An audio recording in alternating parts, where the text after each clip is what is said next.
எனக்கு இதை பற்றி தெரியாது. எனக்கு வயசான மாதிரி எனக்கு தோற்றம் இல்லை. தோற்றம் இல்லைன்னா நான் நினச்சிக்கிறது இல்லை. ஏன்னா வந்து நாங்கள் செய்கிற வேலை அந்த மாதிரி. மியூசிக்கில் உட்காந்துருப்போம். மியூசிக்கில் உட்காந்து எங்களை பற்றி ஐயோ வயசாகி போச்சுங்கிற மாதிரி நினைக்கிற மாதிரி எங்களுக்கு இல்லை. எப்போ வேணாலும் பாட்டு எழுத உட்காந்தாலும் இன்னும் ஃப்ரெஷ்ஷாக இன்றைக்கும் பாட்டு வந்துட்டுருக்கு. அந்த மாதிரி விஷயம். நீங்கள் ஒரு இது ஒன்று கொடுத்துருந்தீங்க, பார்த்தேன், ரொம்ப நல்லா இருந்தது. ரொம்ப உங்கள் மனைவியுடன் பயணம் செய்யணும்னு சொல்லியிருக்காங்க. நீங்கள் போயிட்டு வந்துருங்க நான் இதுக்கு அப்படின்னு சொல்கிறாங்க மனைவி. என்ன பண்ணுறது இல்லை, இதுக்கு ஏதாவது சட்டம் இயற்றி அவங்கள கண்டிப்பாக போய் தான் ஆகணுன்ற நீங்கள் ஒரு ரூல் கொண்டு வரணும். அதுவும் இல்லாமல் எனக்கு மனைவி இறந்து ஒரு 4 வருஷம் ஆச்சு. கொரோனாவில் போயிட்டாங்க. இப்போ தன்னந்தண்ணி காட்டு ராஜா மாதிரி நான் படல தண்ணி சுற்றி தரேன். ஆனால் பிள்ளைங்கள்லாம் இருக்காங்க, நல்லபடியாக கவனிச்சுக்கிறாங்க. வயசானதுக்கான ஒரு பறக்கு ஐயோ யூ யூ எவ்வளோ பெரியவங்க உட்காந்துருக்குறாங்க. அவங்களெல்லாம் பார்க்கும்போது நாங்கள் பெற்ற பாக்கியங்கள் எங்களுக்கு ஞாபகம் வருது. எம்ஜிஆர் அவங்களோட சேர்ந்து உட்காந்து பேசி பழகி என்னென்ன ஒன்று சொல்கிறேன். இங்கே பாருங்கள், இப்போ நான் கட்டிருக்கிறது எம்ஜிஆர் எனக்கு கொடுத்த வாட்ச். எனக்கு கட்டி கொடுத்த வாட்ச். அவ்வளோ பேர் வாங்கிட்டுருக்கோம். வயசை நினைக்கிறதுக்கு சந்தர்ப்பம் வரல எனக்கு. கொஞ்சம் இந்த எலெக்ஷனில் நிறுத்தினாங்க. அது என்ன இதில் ஆர்கே நகரில் அதில் ஓட்டு வாங்க போகும்போது நான் டெய்லி சாப்பிட்ற மாத்திரைகளை போட மறந்துட்டேன். அதனால் நடக்கிறதுல கொஞ்சம் நடத்த சரியில்லாமல் இருக்குங்க பாருங்க. அவ்வளோதான். மற்றபடி டெய்லி எக்ஸசைஸ் பண்ண சொல்கிறாங்க. ஆனால் எங்களுக்கு உட்காந்து எழுதுகிற வேலை, உட்காந்து பண்ணுற மியூசிக் பண்ணுற வேலை, உட்காந்து இப்போ உட்காந்துட்டு ரெக்கார்டிங்கில் பாடுற வேலைகள் தான் போயிட்டுருக்கு. அந்த மாதிரி உங்களுக்கு கொஞ்சம் ஜாலியாக இருக்கணுமேன்றதுக்காக இதை நான் படித்து பார்க்குறேன். இப்போ எப்படி இருக்கணும். உச்ச நேரங்கள் வெளியே செய்வது, அதிகப்படியான உடற்பயிற்சி நடப்பதுக்கு தவிர்க்கும். எல்லாம் டாக்டர் சொல்கிறாங்க கொஞ்சம் உடற்பயிற்சி பண்ணுங்கன்றாங்க. இதை பண்ணுறதா டாக்டர் சொல்கிறத கேட்குறதா என்னது தெரியல. கொஞ்சம் எக்ஸசைஸ் அளவாக பண்ணிக்கலாம். அதிகப்படியான வாசிப்பு, மொபைல் பயன்பாடு அல்லது டிவி பார்ப்பதை தவிர்க்கும். நான் என்னை பொறுத்த வரைக்கும் நான் டிவி பார்க்குறதில்ல. ஆனால் மொபைலில் விடுறதில்ல. ஆட்கள் வரிசையாக தொடர்ந்து போட்டிருக்காங்க. இப்போ சைலண்ட்டில் தான் போட்டுருக்காங்க. எல்லோரும் மொபைல் இல்லாத ஆட்கள் யாருமே கிடையாது. அது எப்படி கண்ட்ரோல் பண்ண போகிறோங்கிறது தெரியல. வயசானதுக்கப்புறம் இல்லை, இப்போ கூட வேலை வந்துட்டு இருக்கிறதுனால அதெல்லாம் தவிர்க்க முடியலங்கிறது என்னுடைய விஷயத்தை சொல்லிக்கிறேன். அதிகப்படியான மருந்துகளை தவிர்க்கும் டாக்டர். எப்படி தவிர்க்கிறது சொல்லுங்கள். அதுக்கு கொஞ்சம் சோம்பலாக கால்வலி இருந்தால் அதுக்கு ஒரு மாத்திரை, தலைவலி இருந்தால் ஒரு மாத்திரை, அப்படி இப்படி பல விஷயங்கள் இதில் இருக்கிறது இந்த காலத்துக்கு ஒத்து வருமா அப்படிங்கிறது எனக்கு தெரியல. ஏன்னா நம்ம ஸ்ட்ரிக்டாக இருக்கணும், உடம்பு நல்லா வச்சுக்கணும்னு நினைக்கிறோம். நல்லா சாப்பிடணும்னு நினைக்கிறீங்க, அளவாக சாப்பிடுங்கன்னு எழுதியிருக்கீங்க. எப்படி நல்லா இருக்கும்போது நம்ம விட முடியாது. ஆனால் அளவாக சாப்பிட்றதுக்கு ட்ரை பண்ணுறோம். அந்த மாதிரி நிஜமாகவே எல்லாருமே அனுபவசாலிகள். உங்கள் அனுபவங்கள் நினச்சி பார்த்தீங்கன்னா அவ்வளோ சந்தோஷமான அனுபவங்கள் எல்லாமே நிச்சயமாக இருக்கும். எனக்கு ஒரு பேரன் 2 பேத்தி எல்லாம் பெரியவங்களாக இருக்காங்க, நல்லா இருக்காங்க. அதனால் சின்ன வயசில் அவங்களோட விளையாண்ட மாதிரி இப்போ எல்லாம் விளையாட முடியறதில்ல. உங்களோட கொஞ்சம் கொலாவணும் அப்படின்னு சொல்லி நினச்சா வயசு வந்ததுக்கப்புறம் நீங்கள்லாம் தொடக்கூடாது, நீங்கள்லாம் எனக்கு அதெல்லாம் ஒன்றும் இல்லை. கையை பிடிச்சி பேத்தி பிடிச்சி நடந்துகிட்ருப்பேன் நான். அந்த மாதிரி தான் போயிட்டுருக்கு. அதை விட்டு கொடுக்க முடியறதில்லை. எங்கள் பாசங்கள் அவங்கள கூப்பிட்டு வச்சுக்கணும் அப்படின்ற மாதிரி நினைக்கக்கூடிய நினைவுகள் விட்டு போகிறதில்ல. சதா சர்வகாலமும் பாட்டுகள் நானே பேசிட்டு இருந்தேன்னா ரொம்ப மற்றவங்களாம் பேசுகிறதுக்கு நிறைய இருக்குது. ஆகவே இந்த நிகழ்ச்சியில் கலந்துட்டது எனக்கு ரொம்ப என்னை முதியவன் என்று ஞாபகப்படுத்தியதற்காக நான் ரொம்ப சந்தோஷப்படுறேன். என்ன பாட்டு? முதியவர்களை பற்றி என்ன பாட்டு இருக்கு? இல்லை நான் ட்ரை பண்ணுறேன். முதியவர்களுக்கு எதுக்கு சோகமெல்லாம் அவனோட சந்தோஷம்தான்.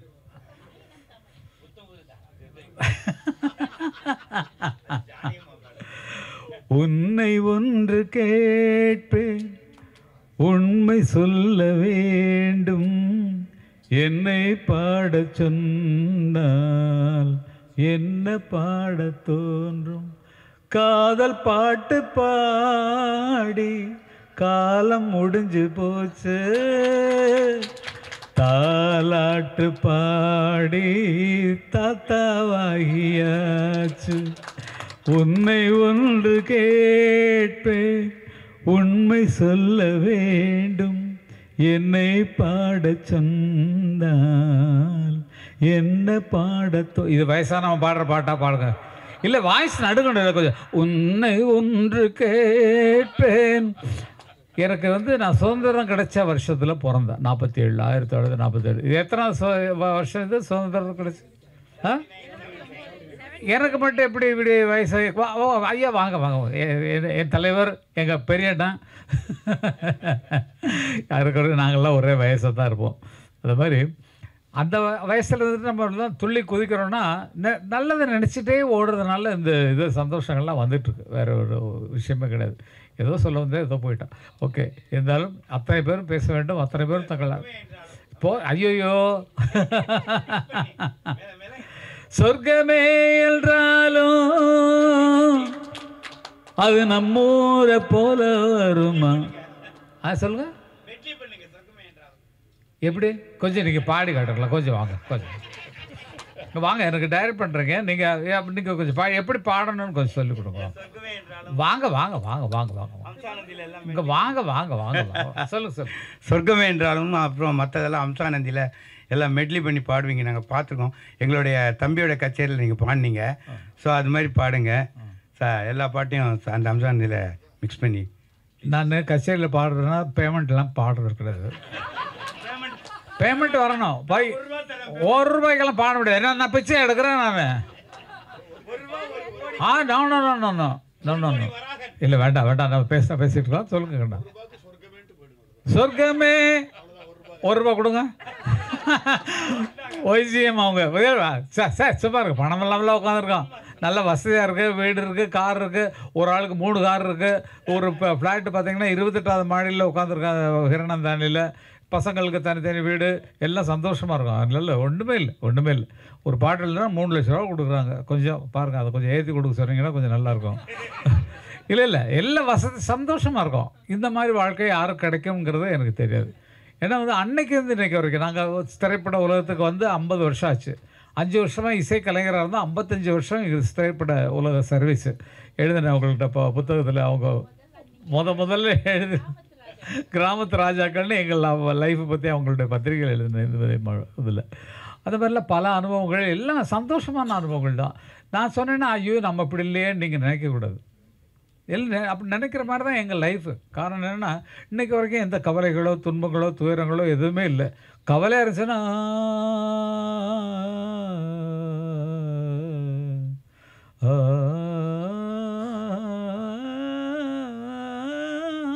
பாடினோம் போயிடும், கவலை மறந்து போயிடும், இந்த பாட்டில் இறங்கிடுவோம். அந்த மாதிரி நீங்கள் உங்களுக்குள்ள ஒரு செயல்பாட்டை ஏற்படுத்துனீங்கன்னா துக்கம் வரும்போதோ எங்கே சார் உறவுகள் ஒரு மாதிரி வேறு மாதிரி இருக்குது. உறவுகளில் ஆளுக்கு பிள்ளைங்கள பார்த்தே நாளாச்சு. என் பையனை எங்கே காணோம் தேடிட்டுருக்கேன் நான். அவங்களாம் ஸ்டோரி டிஸ்கஷன் அப்படி போகிறோம், இங்கே போகிறோம், லண்டனுக்கு போகிறோம், அங்கே போகிறோம் அப்படி தான் போயிட்டுருக்காங்க. அதனால் பிள்ளைங்களை பார்க்குறது ரொம்ப கஷ்டமாக இருக்குது. பேரம்பேத்திங்கெல்லாம் நல்லா அவங்க போகிறாங்க. ஏதாவது சாட்டர்டே சண்டேல தான் பார்க்க முடியுது. முன்னால் கூட்டு குடும்பமாக இருந்தபோது இருந்த சந்தோஷம் இப்போ தனித்தனியாக இருக்கிறதுல இல்லை. அப்படிங்கிறது எனக்கு ரொம்ப சந்தோஷமான விஷயம் இல்லை, எப்படியும் இல்லை. தனியாக பேசாமல் அமைதியாக இருக்க, தியானத்துக்கான அதிகமான நேரம் கிடைக்குது, மெடிடேஷனுக்கான அதிகமான நேரம் கிடைக்குது, எழுதுறதுக்கான நேரம் கிடைக்குது, பாடல் இசையமைக்கிறதுக்காக வேண்டிய நேரம் கிடைக்குது. அத்தனையும் வயதாகிறதுக்கு பின் உங்கள் நேரங்களை பிரயோஜனகரமாக ஆக்கிக் கொள்வதற்கு நீங்கள் தான் முயற்சி செய்யணும். பல பேர் செஞ்சிட்ருக்கோம் சாருங்கிறது சொல்கிறது மனசுக்குள்ளே தெரியுது, எங்களுக்கு தெரியுது.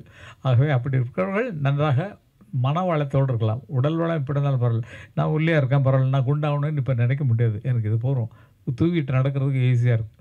ஆகவே எல்லாருக்கும் எல்லாரையும் சந்தித்ததில் இது பார்த்த உடனே சரி நம்ம போகலாம், நம்ம எதுக்கு வயசாகலைன்னு சொல்லிட்டு தரோம், இதில் போய் வாங்குவோமே நம்ம அப்படிங்கிற மாதிரி தான் ஓடி வந்தேன். அது குமரி நந்தன் அவர்கள் எனக்கெல்லாம் ரொம்ப பழக்கமானவங்க. தமிழ் இசையமெல்லாம் நாங்கள்லாம் ஒன்றா இருந்தவங்க. அவங்க தான் என்ன எலெக்ஷனில் நிறுத்தினாங்க. அது டாக்டர் அவங்க வந்து எனக்கு பிரச்சாரம் பண்ணாங்க, எம்ஜிஆர் ரொம்ப பிடிச்சவர் அப்படின்னு சொல்லி மேடையில் சொன்னார். அந்த மாதிரி ரொம்ப சந்தோஷமான வாழ்க்கைங்கிறது வந்து எத்தனை பேருக்கு இது கிடைக்கும்னு தெரியாது. எனக்கு கிடைச்சிருக்கு. எனக்கு கிடைச்ச வாழ்க்கை அருமையான வாழ்க்கை. எந்த வித குறையும் இல்லை, குறை ஒன்றும் இல்லை மறைமூர்த்தி கண்ணா மாதிரி, குறை ஒன்றும் இல்லை கண்ணா, அப்படி தான் இருக்குது. வாழ்க்கையில் குறையில்லைன்னு நினச்சிக்கணும்.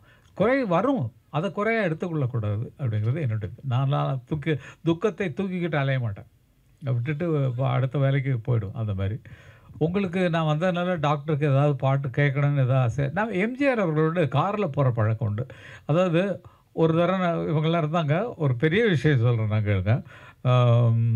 நான் ரெக்கார்டிங்கில் இருக்கேன் ஏவிஎம் ஸ்டுடியோவில். சிஎம் வீட்டிலேருந்து எனக்கு ஃபோன் வந்தது. அப்போ என்னோடய பாட்டு வந்து ரொம்ப ஃபேமஸ் ஒரு பாட்டு. அண்ணே அண்ணே சிப்பாய் அண்ணே நம்ம ஊர் நல்ல ஊர் இப்போ ரொம்ப கெட்டு போச்சுன்னு போட்டாங்க.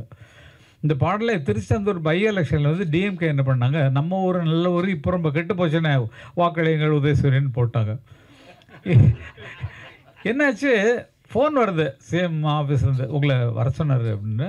நீங்கள்லாம் உட்காந்துருக்கீங்க எங்கள் இதில் ஆஃபீஸில் உட்காந்துங்க, அந்த எல்லா மினிஸ்டர்ஸும் உட்காந்துருக்காங்க. ஆமாம் ஆமாம் அது ஆமாம்மா நீங்கள் தான் இருந்தீங்க. என்னென்னா இப்போ பெரிய விஷயம் என்னென்னா, போயாச்சு சரின்ட்டு நான் இப்போ என்னன்னு தெரியல எதுக்கு கூப்பிட்ருக்காங்கன்னா, காம்பவுண்டுக்குள்ளே ஆற்காடு நுழையிறேன், எல்லாம் அமைதியாக இருக்குது, எந்த சத்தமும் கிடையாது, கச்சு கப்புச்சுன்னு இருக்கு. ஒரு ஆட்களில் ஒன்லி மினிஸ்டர்ஸ் தான் உட்காந்துருக்காங்க மேலே. நான் என்ன போனோன்னா, ஒரு அசிஸ்டண்ட் ஒருத்தர் இருப்பார், சிஎம்மோட அசிஸ்டண்ட் ஒருத்தர் மேலே, ஐயா மேலே இருக்கார் போங்கன்னா, அமைதியாக இருக்குது. நான் மேலே போகிறேன்னா எல்லோரும் வர்றவங்கள பார்க்கணும்ல, பார்க்கல, பேசாமல் இப்படி தான் உட்காந்துருக்காங்க இல்லை ஜம்முன்னு. நான் போனதான் ஒரு நமஸ்காரம், சரி இது இல்லை என்ன ஏதோ பாட்டில் நம்ம என்ன பாட்டு அப்படின்னாரு. எதுங்க இல்லை கோழிக்கு ஏதோ படம் எடுத்தேன்ப்பா, அதில் பாட்டு என்னமோ பாட்டுன்னு. எனக்கு ஒரு மாதிரி ஏதோ இருக்குது விஷயன்ற பயத்தில் பொட்டை பிள்ளை எல்லாருக்கும் உனக்கு அது இல்லை. நான் எதை கேட்குறேன்னு உனக்கு தெரியும், அது என்ன பாட்டு. நான் வந்து அண்ணன் சிப்பேன் இல்லைங்க, அந்த ஊரில் வந்து அந்த கேரக்டருக்கு அவன் அங்கே அப்போ ஒரு துணையாக இருந்த ஒருத்தன் வந்து முரட்டாக ஊருக்கு போன மிலிட்டரியில் சேர்ந்தவொடனே இவங்களுக்கு விலையை ஏற்றி கொடுத்துருவாங்க, அதை வச்சு பாடினது. நம்ம ஊர் நல்லா ரொம்ப கெட்டு போச்சா அப்படின்னாரு. எனக்கு என்ன சொல்கிறதுன்னு தெரியல. அப்புறமேல என்ன வார்த்தை சொன்னார், ஏதோ ரொம்ப தெரிஞ்ச பையனாகப்பட்டேன், நல்ல பையனாகப்பட்டேன், இந்த மாதிரிலாம் எழுதக்கூடாது, ஓகே இனிமேல் நான் பார்த்து சந்தர்ப்ப சூழ்நிலைகள் பார்த்து எழுதணும் அப்படிங்கிற மாதிரி ஒரு அமைப்பு சொல்லிவிட்டார். அதற்கு பின்னால் அவர் நடிக்கணும்னு சொல்லி கதை சொன்னார், அதை பற்றி அவங்களுக்கெல்லாம் தெரியும். அவர் நடிக்கணும்னு சொல்லிட்டு சிஎம்மாக இருந்து ஒரு பிரச்சனை தீர்த்து வைக்கிறதுக்காக ஒரு கதை சொன்னார், ஓகேன்ட்டார். இவங்க எல்லோரும் திட்டுறாங்க, பாவசா திட்டுறாங்க, எல்லாமே வந்து அவர் சிஎம்மை போய் நடிக்க கூப்பிட்றியா அப்படிங்கிற மாதிரிலாம் சொன்னாங்க. எதுக்குன்னா என்னுடைய பெருமைகளை பறைசாட்டிக்கிறதுக்கு இதுதான் டைம். அப்போ வந்து அவங்க வீட்டுக்கு போகிற வழியிலே பாட்டு, காரில் முன்னால் நான் உட்காந்துருக்கேன், அவர் பின்னால் உட்காந்துருக்காரு.